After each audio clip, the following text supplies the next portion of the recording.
Hey again, Rec Techies. Welcome to the only podcast that helps employers and recruiters connect with more candidates through technology inspired conversations. Mastering recruitment technology is the key to hiring great talent, and that's why this show exists. All right, Darrian Mikell is the founder of Qualifi, the platform that helps companies streamline their screening, scheduling, and video interviews. And he joins me now on the podcast. Welcome back, Darrian. Good to see you, my friend. It's good to see you too. How have you Well, been? I'm pretty good. Love the swag there, the purple swag, and the koala you got going on there. Looks sharp. Yeah, we always got a rep, right? That's right. Before we get into the topic today, what can we expect from Qualify in 2024? What's new with you guys? Yeah, hopefully a lot.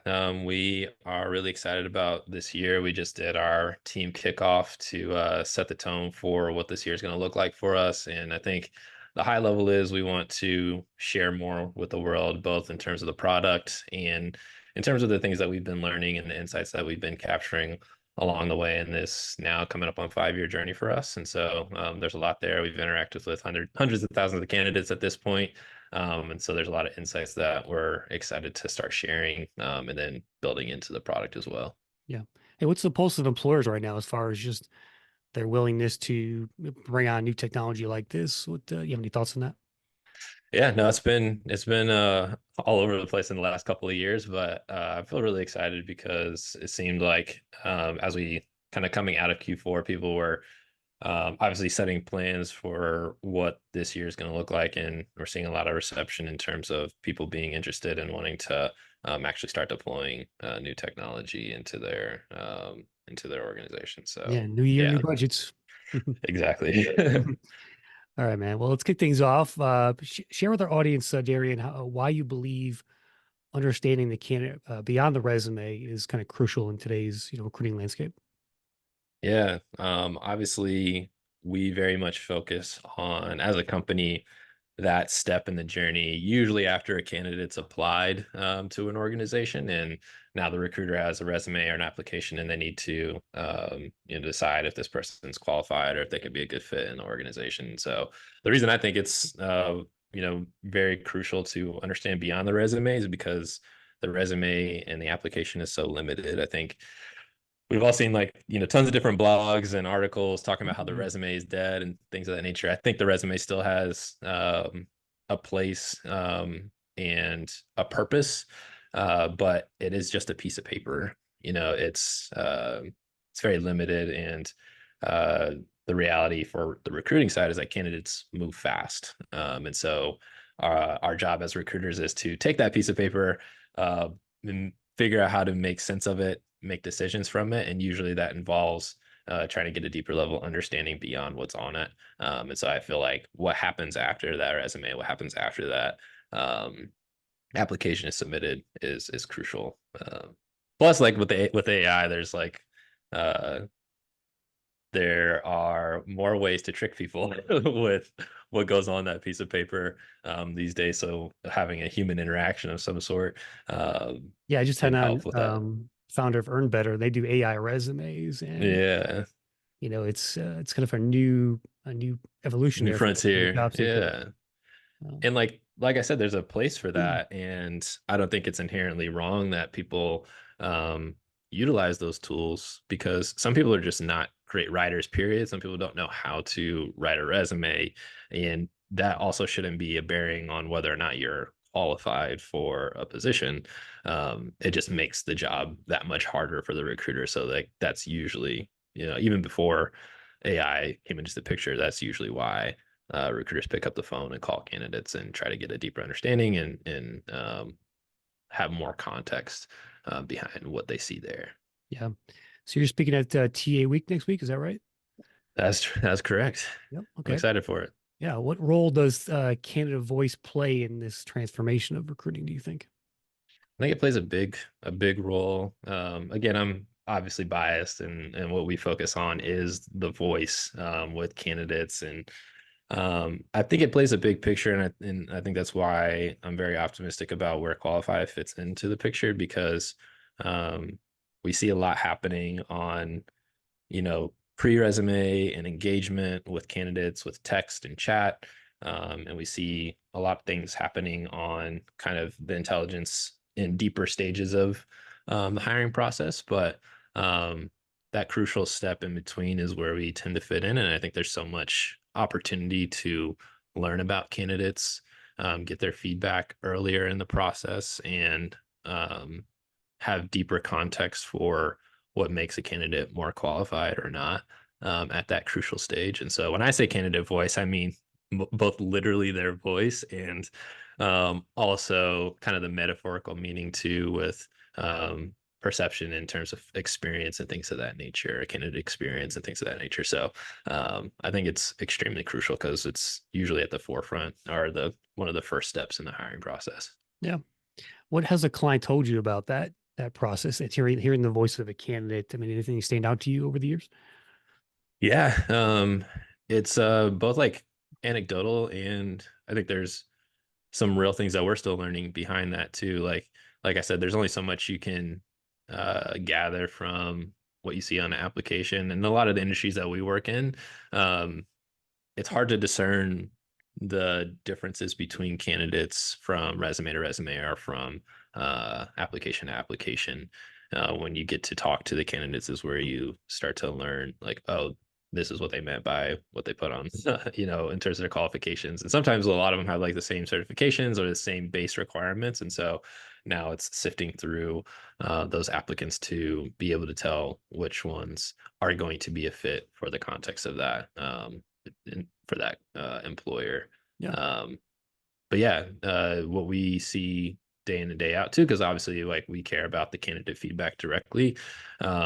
One of the things is like being able to engage with candidates very quickly in the process and giving them an opportunity to voice themselves beyond a resume. One of our more most successful clients, actually, they use it as kind of use our product almost less of a screening tool and more of an opportunity for the candidate to submit To engage. uh yeah, well, it's not even like the engagement. It's like they use Qualify at the point of the application, so every candidate gets an opportunity to submit their application, but with the application comes their ability to answer some questions and provide context too. So we see really high feedback scores from candidates for that particular employer. And my thought process is because they see it as more of a voice application and less of a screening tool in some cases. So Yeah, it's more than just, submitting a resume and then hoping for the best at that point. yeah, yeah, like they feel heard and like Yeah. they have like a real shot beyond just the piece of paper. Yep. I know you guys like to focus on streamlining that hiring process, but talk to me more about how adopting a data-driven approach impacts the efficiency and effectiveness of recruiting for talent teams. Yeah. Data is everything. Is becoming more and more everything. And I think the reason it's so critical to have a data driven approach is because you don't know you don't know what you don't know, and you can't optimize for what you don't know is not working. And so having base level data and information gives you a clear picture of, hey, here's where our process is breaking down. Like, we're good at the application stage, we're good at the phone interview, but then when we hand off to hiring managers, there's this big delay. Like, how do we fix that? And so when you're thinking about the solutions and your tech stack and all these sorts of decisions that have to be made, you can do that from a solid understanding as opposed to just guessing. And so I think that's kind of base level. And then when it comes to making candidate decisions from a data driven perspective, um, one, going into a process, knowing what you're looking for, in terms of if you're hiring for a specific rec, you know, then you can tell yourself, hey, this is specifically what we're looking for. We know what it looks like when we see it. That way, when you do make the decision, it's confident, and you have a framework for how you're approaching interviewing that candidate, searching for that candidate, so you can streamline the different stages in the process a lot more easily. And like I said, Yeah. you can make those decisions confidently and fast. What are some practical tips, Darian, that companies can make today to achieve some kind of edge here in the job market landscape in terms of just attracting, engaging, and hiring top talent? Yeah, I think it requires a lot of work. The term I've been using, like even internally for my team, is or the phrase is like, it's simple but not easy. the simple side of it is that I think the number one thing that teams can be doing to set themselves up for the most success in recruiting is optimizing for speed, because speed takes care of, I think, two factors at the same time as the efficiency, but also the effectiveness in terms of the quality of candidates. All indicators and all data points to top candidates are off the market faster. So if you can set your operations up to move at the pace of candidates, then you can win the best ones over. And so a couple of things with that would be some of the things I've already mentioned. One is setting expectations with candidates. So some of our best clients, they do this even without our suggestion, is telling candidates when, like, at the point of application, hey, here's what to expect. Yep. Here's what our process looks like, communicating with them along the way so they don't feel, one, they don't feel that black hole effect of applying into something and never hearing back. But then also they are prepared and know that they're still being considered, still want to engage with you. And then enabling or creating structure and discipline in the organization. Um, Obviously, like the data side of things, but also like structured interviews, I think are a good practice because from that data side, again, you know what you're looking for. You and your hiring manager are aligned. So you're not spending time with ill-fit candidates. You're spending time with the best candidates, and you're able to ask the right questions that are going to bring out and surface the right information.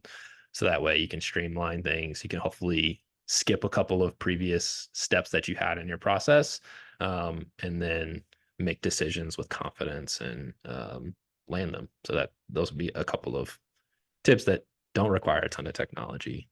Yeah, sometimes it's takes some leadership and effort in making those changes, so, Yeah. very cool. Hey, let's talk about the candidate voice itself in terms of how it's being embedded into the recruiting process. You guys are actually doing some of that, of course, there at Qualify, but where are we going with this, Darian? Give me a like 10 years from now, how is the voice being used in the recruiting and hiring process? Do you have any thoughts on that? Yeah. This is something like as part of my bigger grand vision. Yes, I want to hear more about this. Yeah, no, I'm really excited because like what we do is tap into like one, we're very focused on like phone interviews, and then now the next stages of the hiring process that happen after the phone interview. Our medium is through asynchronous phone interviews, so recruiters tend to pre-record questions for candidates, send it out, and the candidates respond to that. I'm very excited about extending that capability beyond an asynchronous medium into live conversations, things of that nature. My overall kind of thesis and opinion is that for however long phones have been around and recruiting has been around, the methodology is, hey, I call these candidates and I like take notes while I'm writing, or take notes while I'm talking to these candidates. Or maybe I don't take notes. It's just memory and opinion at that point.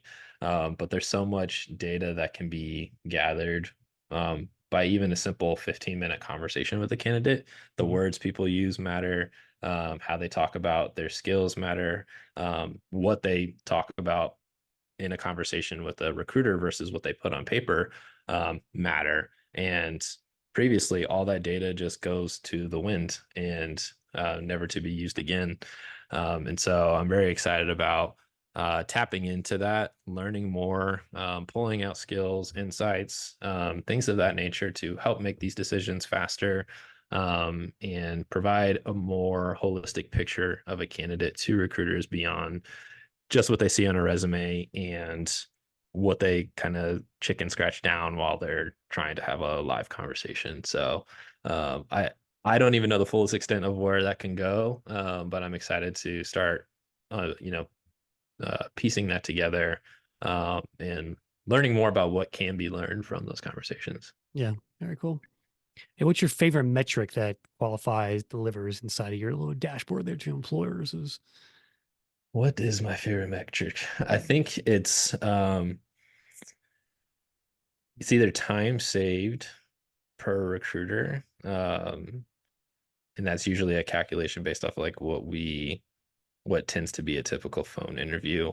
Mhm. The thing that we've come to learn is our recruiting teams align their value with us with time to hire. The thing that we can control the most is time to interview, which the old traditional way of doing phone interviews statistically takes around 7 to 8 days to Yeah, it's like a complete. week or something. Yeah. Yeah, it's like a week, and a lot of our recruiters say, it took us like 2 weeks to get through our phone interview process. And what we tend to see is that it's less than 20 hours from the time a candidate receives an invite to the time they take it. That convenience that we offer really empowers candidates to move faster, which is obviously advantageous to the recruiting teams as well. So, Yeah. yeah, in some industries it's like way less than that, like 6 hours or less. And so candidates want to move quickly. Yes. They do, It's yeah. just recruiting teams are limited and they can't move at that same pace with the candidates. Definitely. What events you guys going to be at this year? That's a good Qualify. question. The one that we're most focused on right now is obviously TA week. That's coming up next week. It's in my favorite place to be, San Diego. I Nice. get to escape this cold weather that I'm experiencing in Indiana. Amen. I think I plan to be at HR Tech. I know RecFest has been one that was first time in the States last year. We really enjoyed that. And so we'll be back again this year. Those are, I think, the couple that are locked in, and I think there's going to be a couple others that will lock in along the way. Sounds good, man. It was good catching up. Tell the audience where to go to learn more about Qualify. Yeah, qualify.hr, qualifi.hr, and then you can find me on LinkedIn. I think I'm one of one in terms of my name spelling, so um, find me there. Nice. Got a Hey, lot to share.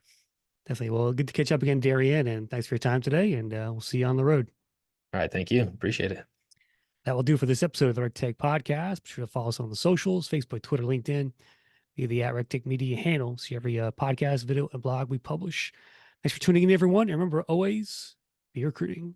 Looking for your next HR technology role? Go to your browser, type in hrtechjob.com, and browse hundreds of jobs with the best HR technology vendors. HR tech professionals finally have a dedicated job marketplace to find work or be found. Sign up for job alerts or post a resume. Discover jobs with companies like Workday, Phenom, HiBob, Deal, and more. You'll even find HR tech roles with employers in case you want to work with managing HCM or HRIS platforms. HR Tech Job, the only job market for HR technology careers. Join us at hrtechjob.com.